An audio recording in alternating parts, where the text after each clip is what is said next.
Les rajouts, les naturels et les voilés, des styles qui ont un coût, c'est le dossier de ce 20h. Et puis El Hadj Bassirou Diagne Marème Diop repose désormais au cimetière de Yoff. Le grand serigne de Dakar a été porté sous terre ce mardi. De nombreuses personnes, dont le Premier ministre, ont assisté à la levée du corps. El Hadj Bassirou Diagne Marème Diop, grand serigne de Dakar, repose désormais au cimetière de Yoff à Dakar. La levée du corps a eu lieu ce mardi devant de nombreuses personnes à l'hôpital principal de Dakar. Le Premier ministre Abdoul Mbaye y a représenté le chef de l'État. Différents témoignages ont montré qu'El Hadj Bassirou Diagne était un homme multidimensionnel. Abasso. Le rappel à Dieu de notre cher est toujours ressenti par les proches parents et amis. Le décès du grand serigne de Dakar a secoué le Sénégal dans toute sa diversité religieuse, coutumière et politique. Le nombre de personnes ici présentes, chrétiennes et musulmanes, la qualité des paroles qui ont été prononcées pour lui rendre hommage, de la part des autorités religieuses, politiques et civiles et traditionnelles, c'est là que vous prenez, pour beaucoup d'entre les Sénégalais, la dimension multiple du grand serigne de Dakar. L'œuvre et les actions de El Hadj Bassirou Diagne Marème Diop ont été décryptées. D'abord la dimension sociale, puis un dignitaire lébou au service de l'unité de la collectivité, et enfin un médiateur politique s'est éteint. Toute sa vie, il l'a dédiée à la cause humaine, à la cause de ses concitoyens, à la cause de l'Afrique, vous venez d'en témoigner.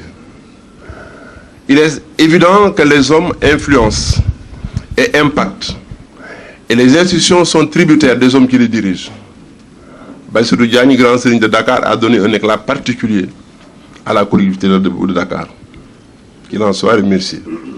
En ces circonstances douloureuses, sa famille naturelle lui a témoigné des valeurs affectives et sincères d'un père qui, au-delà, était au service du Sénégal et de l'Afrique. Une perte pour le Sénégal, c'est le moins qu'on puisse dire. Venu représenter le chef de l'État, Abdoul Mbaye, lui-même reconnaît les qualités de l'homme. Président de la République Macky Sall dafa nekk mission bitim réew waaye démb bi mu yégee mbir mi daf ma daal di téléphoner ci saas li. Le président nous a donné des instructions fermes pour que le gouvernement ne ménage aucun effort pour assister la famille éplorée. Pour ma part, le grand serigne était un homme multidimensionnel et véridique, un homme de Dieu, un visionnaire. C'est un saint homme. Grand serigne de Dakar était aussi un militant du dialogue islamo-chrétien, ce qui justifie ses prières et bénédictions diverses. Aujourd'hui qu'il est parti, nous te prions, accueille-le dans ton royaume. Donne-lui la récompense du bon serviteur, nous te le demandons, toi qui es Seigneur, vivant pour les siècles des siècles. Amen. Prières et bénédictions pour le repos de son âme sur cette terre de Dakar qu'il a tant servi. Mission bu jeexee borom mission ba dellu ci boromam. Al yawma akmaltu lakum dinakum wa atmamtu alaykum ni'mati wa raditu lakum al islam diina. Moom la Yàlla waxoon yonent.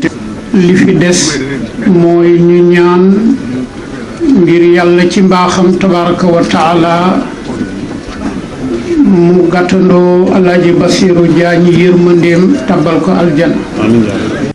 El Hadj Bassirou Diagne Marème Diop a marqué son temps et sa génération en prêchant pour la bonne parole et pour l'unité et la stabilité du Sénégal. Son pays lui a témoigné son affection totale.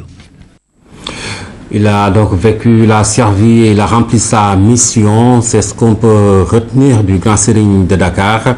Il était connu pour sa générosité, son esprit d'ouverture et ses nombreuses médiations. Selon la classe politique et religieuse, les témoignages sont recueillis par Abasso. C'est un sentiment de tristesse compte tenu de l'immensité de la perte. Le grand serigne de Dakar qui était pour moi un père. Donc c'est avec beaucoup de tristesse que j'ai appris sa disparition. Et je pense que c'est un médiateur social que le Sénégal entier a perdu, un régulateur qui a toujours été là dans les grandes causes et qui a toujours défendu les valeurs cardinales de notre peuple. Donc c'est aujourd'hui une grande perte pour moi-même, pour toute la nation et pour toute l'Afrique. C'était un homme de paix, un homme de bien, un homme disponible, un notable, respecté de tous et qui respectait tout le monde. Donc nous devons prier pour que Dieu Tout-Puissant l'accueille dans son paradis. C'est une grande perte pour tout le pays, parce que c'était un homme d'intermédiation, un conciliateur, qui était apprécié et respecté de tous, en quelque sorte l'ami de tous. Une disparition comme celle-là, évidemment, laisse un grand vide. Et nous pleurons sa mort et nous souhaitons que Dieu l'accueille à son paradis. La présence de toutes les familles politiques, de toutes les familles religieuses, représente une illustration forte de la personnalité de Bassirou Diagne, qui était un rassembleur, un grand médiateur social et quelqu'un qui avait tissé avec les uns et les autres les meilleures relations. Aujourd'hui, une fois de plus, nous constatons que c'est tout le Sénégal, dans toutes ses composantes sociales, politiques et religieuses, qui pleure Bassirou Diagne. Le Sénégal a perdu un grand fils. Il était le grand Serigne de Dakar. Il était l'ami de toutes les familles religieuses du Sénégal. Il était comme une sorte de régulateur social, parce qu'à chaque fois que le Sénégal était confronté à des difficultés, il prenait son bâton de pèlerin pour essayer de trouver une solution à ces situations-là. C'était également un grand chantre du dialogue islamo-chrétien. C'était un homme juste et bon, courageux. C'est ce que je retiens de lui. Un homme enraciné dans son terroir, et pour ceux qui connaissent un peu son parcours, très ouvert envers la modernité. Une véritable icône de la vie civile et publique du Sénégal. Le grand Serigne de Dakar a été un véritable chef de la communauté Lébou et un grand homme de ce pays. C'est une perte cruelle pour la communauté Lébou, pour Dakar, mais pour l'ensemble de la communauté nationale, aussi bien pour les chefs religieux que les chefs coutumiers. Que Dieu l'accueille en son paradis. Bon, je suis attristé, comme tous les autres Sénégalais. L'ensemble du peuple sénégalais a perdu aujourd'hui un grand homme, un grand dignitaire de la collectivité Lébou, un homme qui était extrêmement attaché aux valeurs de la République, aux valeurs sociales qui sous-tendent du moins l'existence de notre pays. Ça veut dire le dialogue, le partage, la solidarité. Tout ça se résumait dans la personne, dans la personnalité du grand Serigne qui vient de décéder. C'est le Sénégal qui perd un grand homme. Et à l'image de ce qui s'est passé tout à l'heure à la levée du corps, à l'unanimité, on a reconnu ses qualités, on a rendu hommage à ces éminents services qu'il a su rendre à la nation et au pays, à son pays. Je ne peux qu'à l'unition des Sénégalais exprimer une tristesse et souhaiter faire toutes les prières telles qu'on nous l'a enseigné pour qu'Allah l'accueille en son paradis. Mais le Sénégal perd une illustre personnalité qui était d'une très grande utilité sociale. Utilité sociale dans sa relation quotidienne en termes de solidarité avec les uns et les autres. Il était très préoccupé du sort des Sénégalais et chaque fois qu'il le pouvait, il aidait à améliorer leurs conditions de vie. Mais au-delà de ça, au-delà de la solidarité agissante, immédiate, neutre et objective, Bassirou Diagne était d'une très grande utilité sociale puisqu'il contribuait énormément à construire les transversalités dont notre pays a besoin pour être en dialogue et en résonance, donc pour être stabilisé et pacifié.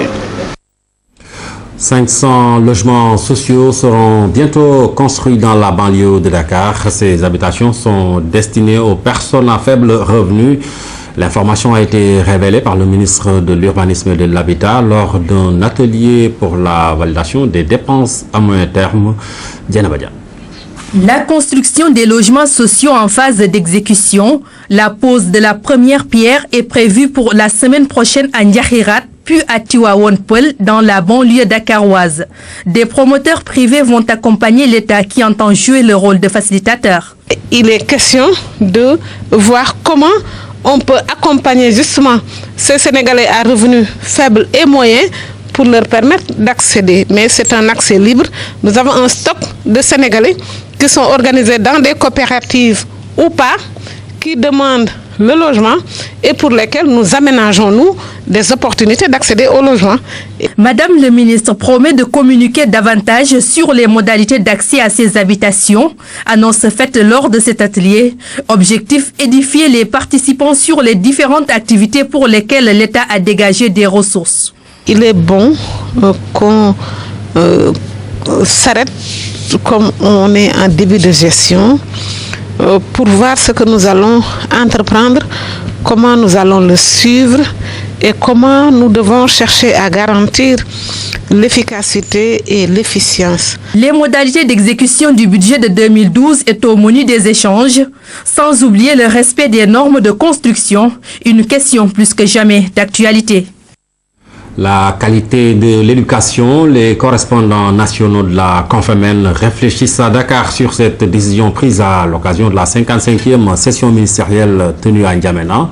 Il s'agit de l'amélioration de la qualité de la gouvernance des systèmes éducatifs. Ndeye Aïda. Malgré des résultats encourageants au niveau de l'accès à l'éducation pour tous, des inquiétudes subsistent encore sur la qualité de l'enseignement, ce qui laisse penser que cet OMD ne sera probablement pas atteint d'ici 2015. Le Sénégal essaye donc de corriger cette situation avec une nouvelle stratégie. C'est sur plusieurs paramètres qu'il faut agir, sur les redoublements, sur les abandons, mais sur l'amélioration de l'environnement scolaire. Vous avez noté que nous avons à tous les niveaux beaucoup d'abris provisoires. Nous avons des écoles sans toilettes, sans mur de clôture. Il faut changer de paradigme pédagogique pour inscrire les enfants dans une logique de maîtrise. À cette réunion des correspondants nationaux de la Confémen, le Sénégal est représenté par son point focal. L'organisation regroupe les gouvernements ayant en commun la langue française. Les experts réfléchissent à Dakar sur la faisabilité des décisions prises à l'occasion de la 55e session ministérielle de N'Djamena. Sur l'efficacité de l'aide dans le secteur de l'éducation, sur la qualité de l'éducation, sur la décentralisation des systèmes éducatifs, nous avons proposé des documents, des termes de référence. Il est aussi question de préparer la rencontre de Liège, prévue du 22 au 24 mai. Une réunion du bureau de la Confémen qui devrait aborder par exemple des questions relatives à l'efficacité de l'aide au développement dans le domaine de l'éducation. La place et le rôle de l'inspecteur dans la refondation du système éducatif sénégalais sera au menu du premier congrès ordinaire du syndicat des inspectrices et inspecteurs de l'éducation nationale du Sénégal. Il se tient les 25 et 26 mars à Dakar. Des solutions sont attendues pour résoudre la crise scolaire. Kaltom Gueye. L'amélioration du système éducatif sénégalais, un combat que le syndicat des inspectrices et inspecteurs de l'éducation nationale du Sénégal fait sien. Ce premier congrès ordinaire est l'occasion pour le SIENS de monter au créneau. Le système évolue et doit encore évoluer. Il est confronté à un certain nombre de difficultés, de problèmes et de défis. Et nous avons choisi aujourd'hui d'avoir notre mot à dire sur la marche de ce système et de contribuer justement à prendre en charge les grandes questions qui touchent au développement du système éducatif sénégalais. Dans un contexte très agité, le SIENS veut marquer la rupture. Une bonne chose, car c'est leur devoir de soutenir l'éducation, selon la tutelle. Le syndicat des inspecteurs et inspectrices de l'éducation nationale a à ce titre un rôle important à jouer en termes de réflexion stratégique, en termes de contribution et en termes de structure d'alerte et de veille. Vous n'avez pas le droit aujourd'hui de regarder ce système aller à volo. 2 jours durant, ces inspectrices et inspecteurs vont réfléchir sur la problématique du système éducatif. À terme, des réponses concrètes seront apportées. Le SIENS veut ainsi trouver des solutions à la crise qui secoue l'éducation nationale. Non à l'exploitation des enfants, c'est le cri du cœur du réseau Nandité. Il œuvre pour le bien-être de l'enfance. Il regroupe plusieurs structures qui luttent pour le respect des droits des enfants. Une journée de plaidoyer pour un rétablissement des droits fondamentaux de l'enfant a été organisée ce mardi. Ibrahim Ndong. La violence des flammes en dit long sur la gravité de l'incendie. Nous sommes dans la nuit du 3 au 4 mars 2013. La quiétude des populations du quartier de la Médina est ainsi perturbée. Le dara de la localité a pris feu. Le bilan est lourd. 9 talibés sont brûlés vifs. Près d'un mois après le drame, le sujet est toujours d'actualité. Il est au centre de cette journée de plaidoyer pour le rétablissement des droits fondamentaux de l'enfant. On œuvre pour le bien-être de l'enfance et aujourd'hui je pense que l'essentiel c'est qu'on arrive nous en tant que réseau d'échanger des informations sur le phénomène des enfants de la rue dans sa problématique en général. Des milliers d'enfants vivent aujourd'hui dans le dénuement total. Une bonne partie d'entre eux viennent des pays limitrophes du Sénégal, comme la Guinée-Bissau. Malheureusement, Guinée-Bissau fait partie de ce pays avec de grandes difficultés économiques et des cycles de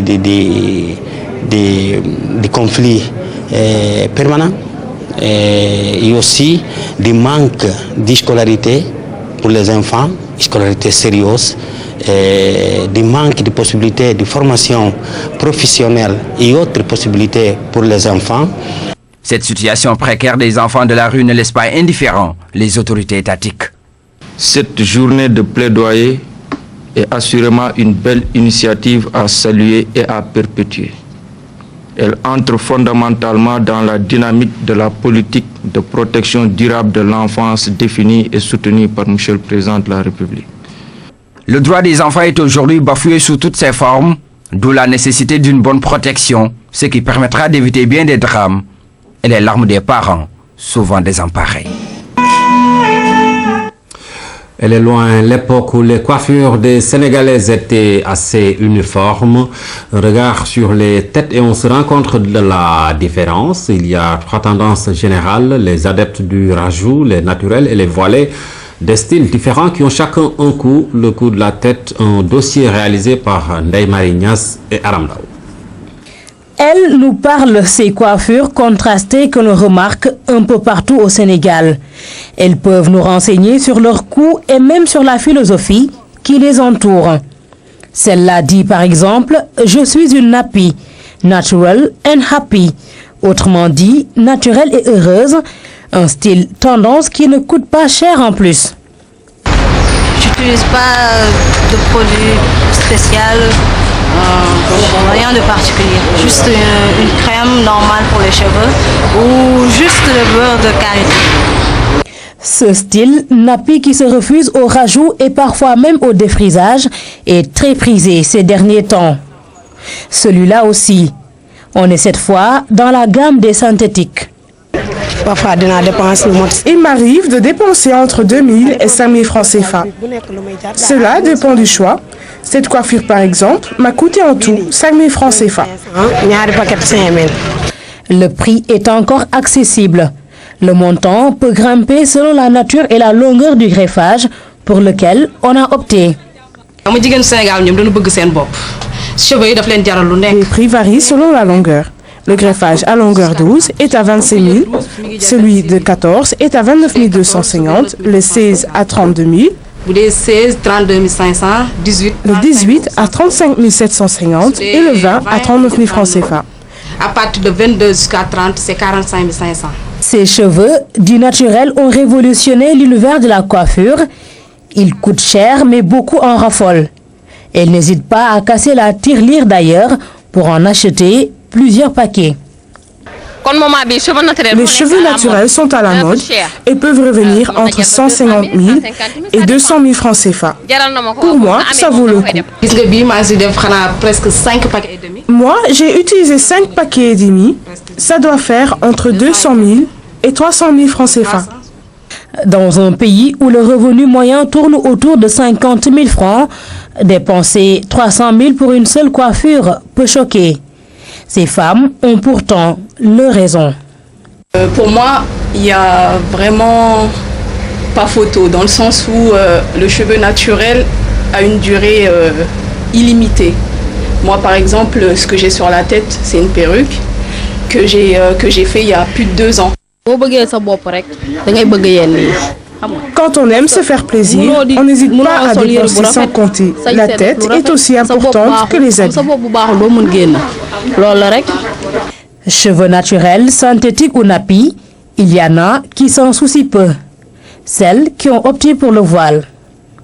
Le voile, on peut l'acheter à 1000 francs, comme aussi on peut trouver des voiles qui coûtent 20 000 ou plus même. Donc entre 10 000 francs et 20 000 francs, vous pouvez trouver un lot de prix assez varié. Sous nos cieux et à notre connaissance, un voile n'a pas encore coûté 300 000 francs CFA, mais il n'empêche que ces voilés se donnent aussi les moyens de soigner leur mise. Comme vous voyez, j'ai une broche là qui coûte 3 000 francs peut-être. Donc il y a des sous-hijabs. C'est des hijabs qu'on met avant de mettre le voile qui peuvent coûter 5 000. Il y a les bonnets aussi qui coûtent 1 000 francs, 2 500. Donc je pense que c'est assez abordable comme prix. Tant qu'il y aura la possibilité de choisir, les coiffures présenteront toujours des différences. Nappy, synthétique naturel ou voile, il y a forcément un coût.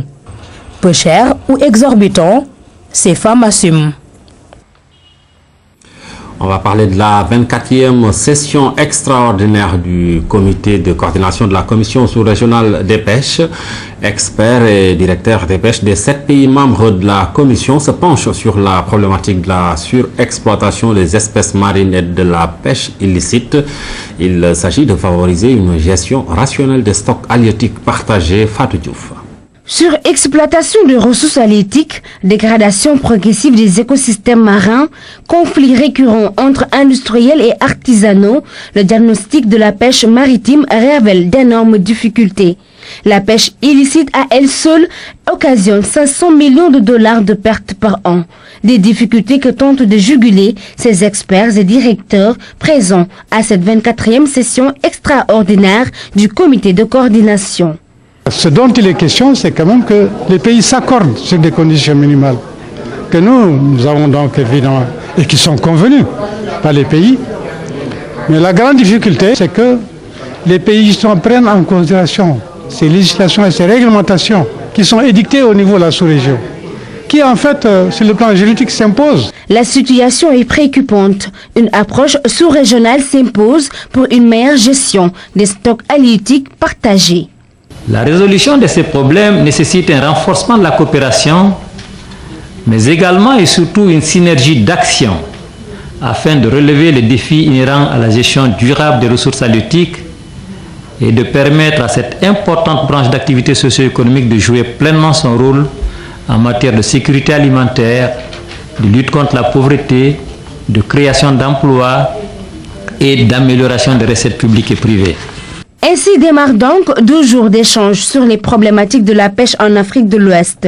Des recommandations seront formulées et vont faire l'objet de discussions lors du 28e anniversaire de la Commission sous-régionale des pêches.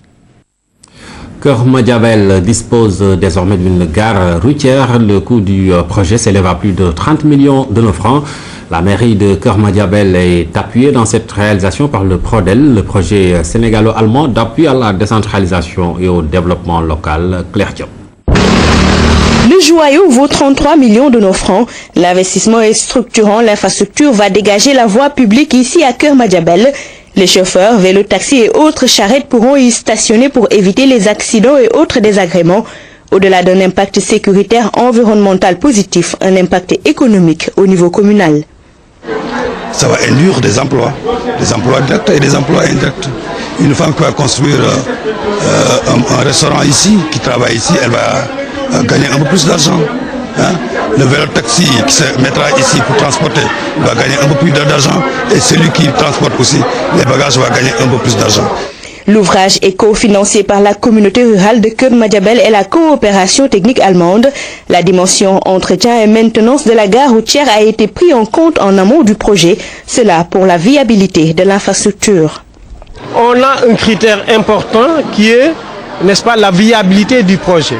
Est-ce que le projet est en phase avec l'environnement, avec son environnement? Est-ce que le projet ne va pas induire des effets négatifs sur l'environnement? Et dès la phase requête, on incite la commune à prendre des mesures, n'est-ce pas, pour atténuer les effets négatifs sur l'environnement. Donc mettre l'accent sur la collecte et l'évacuation des ordures, sur la propreté de l'infrastructure. Le Prodel intervient depuis plus d'une décennie dans 112 collectivités locales des régions de Kaolack, Fatick et Kaffrine. Plus de 5 milliards ont été déjà injectés pour la réalisation d'infrastructures dans les domaines de l'hydraulique, de la santé et de l'éducation. Le partenaire s'est engagé pour le développement local. Jeter les bases d'une dynamique coopération intellectuelle, religieuse et scientifique entre Touba et Boutlimit en Mauritanie, c'est l'une des principales recommandations qui ont sanctionné le communiqué conjoint des journées culturelles des familles de Cheikh Ahmadou Bamba et de Cheikh Sidia Baba. La prochaine édition aura lieu dans un an à Touba. Après Boutlimit, la délégation de Touba conduite par Serigne Bass Abdou Khadre s'est rendue à Nouakchott pour rencontrer la communauté mouride Khalisek. Cette cérémonie de clôture aura été la toute dernière activité du programme de ces rencontres culturelles entre les familles de Cheikh Sidia Baba et de Cheikh Ahmadou Bamba Khadimou Rassoul. Ainsi, Boutlimit et Touba sont déterminés à revivifier le legs spirituel et scientifique de ces deux hommes de Dieu et de leur pôle religieux. Des débats intellectuels, des soirées poétiques ont permis aux participants d'aboutir aux recommandations suivantes. Renforcer la solidarité et la coopération sur les bienfaits et la piété, le prêche au nom d'Allah, l'expansion de l'islam et la lutte contre toute déviation. Échanger des visites et des expériences dans les domaines organisationnels, scientifiques, intellectuels et culturels. Encourager des chercheurs pour ressortir et éditer le patrimoine des deux pôles religieux. Créer un cadre organisationnel de coordination et de suivi où les deux parties seront représentées. Les participants expriment leurs remerciements et leurs considérations aux autorités des deux pays ainsi qu'à tous ceux qui ont contribué de près ou de loin à la réussite de ces rencontres. La prochaine rencontre aura lieu, Inch'Allah, à Touba en 2014. Après cette cérémonie, Boutlimit devait prendre congé de ses hôtes et sur le chemin du retour, la délégation conduite par Serigne Bassirou Mbacké ibn Serigne Abdoul Khadre a fait escale à Nouakchott et plus précisément la résidence Khadimou Rassoul de la capitale mauritanienne. Occasion pour le porte-parole du Khalif de rappeler les enseignements des fondateurs du mouridisme avant d'inviter les disciples à s'offrir un exemple de droiture. Auparavant, les autres intervenants ont, dans un bel élan d'unanimité, mis un accent particulier sur les vertus et autres qualités qui doivent vertébrer la vie d'un talibé mouride.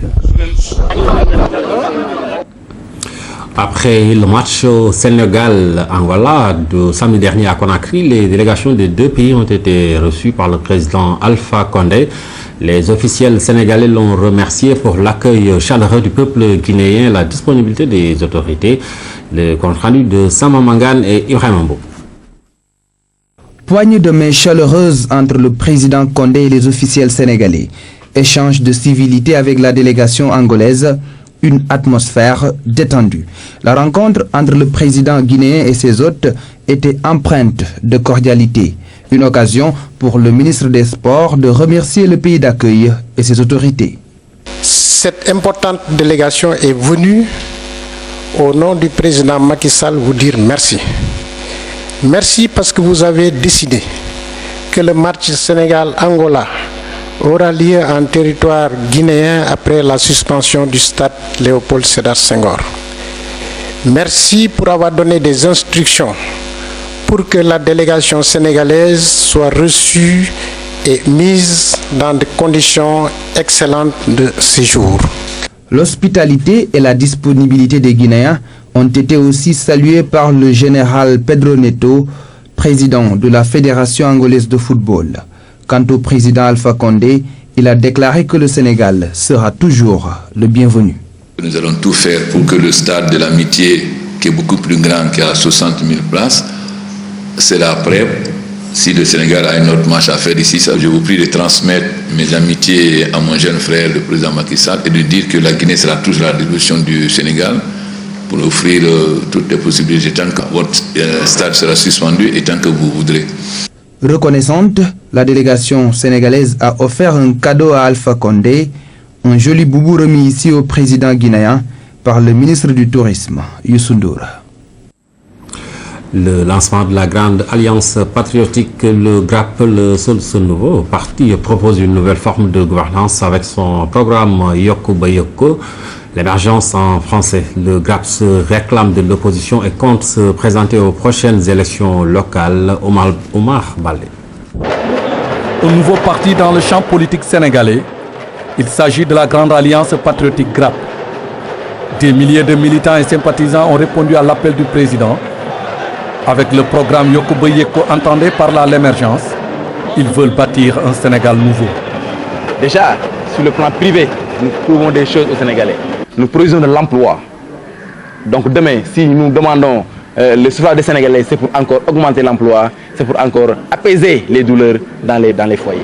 Vous savez, aujourd'hui, c'est la réalité des grandes alliances.